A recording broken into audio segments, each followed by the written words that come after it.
This is a quick video to explain how location selectors work. What I mean by a location selector is this bit of a command, the part where it asks for the coordinates. I'm going to use the Setblock command to just give examples of what I mean. So there are three different types of location selectors. The first of the three is to actually type in the coordinates, so I don't know where the coordinates of where I am are, but that's an example. The way that most beginners will do this is press F3, look for the looking at block coordinates here, and then type those in, so just copy them from there. So in this case we have to manually type 459, 63, and 224, and then we could set that to stone. If I can type. There you go. And you'll see it sets that block to stone. There is a much quicker way to fill out these coordinates in this command. So if we do /setblock again, then we can actually just press tab, space, tab, and it'll autofill those coordinates in for us. So again, we can do /setblock stone, and it'll set the block that we're looking at to stone.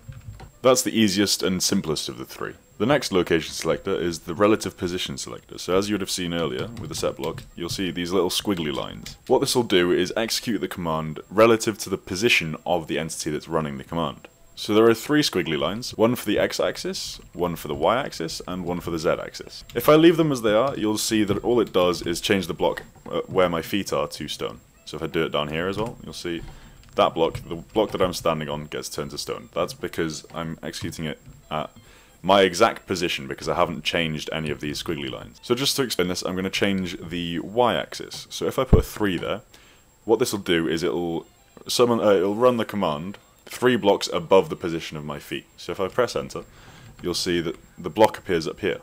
So that's the default position, so that's with just the squiggly line. Then it's 1 block above, 2 blocks above, and 3 blocks above. If I fly up into the air and do the same, but put a minus before the 3, you'll see it does it 3 blocks below my feet position. This works exactly the same in the other two axes, so if I put a 3 here, it should, oh yeah, there you go, it does it 3 to that side. And if I put a minus 3, it should do it to the other side. There you go, right there. The third location selector is the relative facing selector, or at least that's what I'm going to call it in this video. For this one, instead of the squiggly lines, we use the carets, so that's this symbol right here. It works similarly to the relative location selector in that it runs the command relative to the entity that's running the command.